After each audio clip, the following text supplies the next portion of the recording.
The Terminator versus Terminator 2 Judgment Day. These are really the only two Terminator movies worth talking about, and when it comes to which of these I personally like better, I think my opinion will be different than a lot of yours out there. This video will contain minor spoilers about both movies, so here's your warning.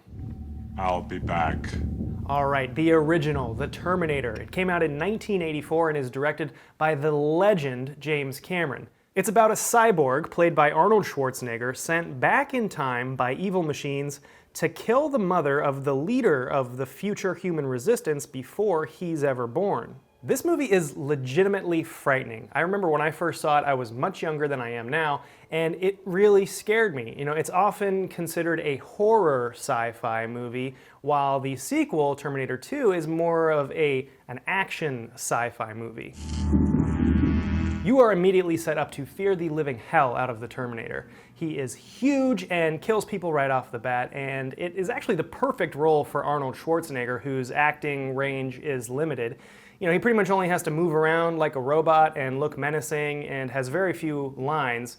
If his character wasn't daunting of a villain enough, Michael Biehn's epic delivery of his warning to Sarah Connor in the car is the nail in the coffin. It doesn't feel pity or remorse or fear, and it absolutely will not stop, ever, until you are dead. Michael Biehn is the man in this movie. You're immediately set up to know that his character, Kyle Reese, is an underdog. He's obviously a lot smaller and less intimidating than Arnold Schwarzenegger, but you quickly learn that he is smart and sneaky. You also know he's the good guy because he doesn't kill anyone. Linda Hamilton gives an excellent performance as Sarah Connor, and she quite frankly has the dopest line in the whole movie. You're terminated. This movie is a non-stop thrill ride. You're scared, you're excited, you're nervous throughout the whole thing. There's really great car chase sequences and stunt work, and not to mention Stan Winston's really impressive animatronic work. Okay, let's talk about the sequel, Terminator 2 Judgment Day. It came out 7 years later in 1991, also directed by James Cameron, and has a similar plot. This time, two Terminators are sent back. One is trying to kill a young boy, John Connor, while the other is sent back to protect him. Get down. I love this movie so much. It is often in the discussion of the greatest movie sequels of all time. It actually has a higher IMDb rating than the original Terminator movie. It's got an 8.5 out of 10 on IMDb, while the Terminator only has an 8 out of 10. The Terminator, however, does have a perfect 100% critic score on Rotten Tomatoes, while Terminator 2 has a 93%. However, Terminator 2 does have a higher audience score. Terminator 2 also did way better at the box office than the original movie. It raked in more than $500 million, while the first movie only took in about $80 million.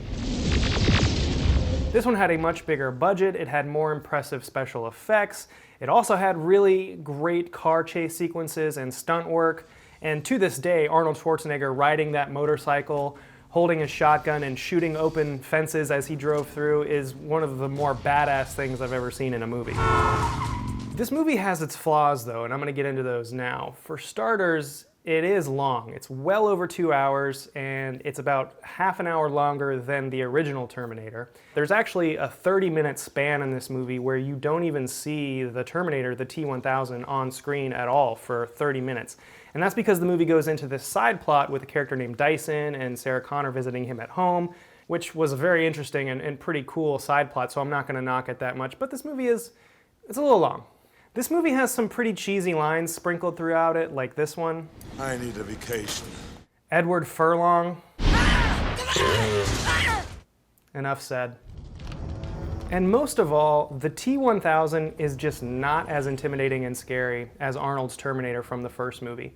Robert Patrick does a phenomenal job playing the T-1000, but he's also just not as believable from a technological and engineering standpoint. The original Terminator just felt more real because he was a tangible robot, and the liquid metal aspect in the second movie is just a little bit more far-fetched. And the fact that the Protector sent back in the first movie was a human being and not a machine added to a greater sense of helplessness for the characters. and it also made me personally care more. The original is tighter, faster paced, more suspenseful, has a more linear plot line, and of course is the one that started it all. It is, in my opinion, the best of all the Terminator movies ever made, and one of the greatest sci-fi movies of all time. I want to hear from you. Which one of these do you like better? Because I know a lot of people out there prefer the second one. Not me though. Anyway, give me your thoughts in the comments below. Like and share this video. Please subscribe to my channel. I will have another video out very soon. It will be The Hobbit, the book versus the movies. So stay tuned for that, and thank you for watching. I'll see you later.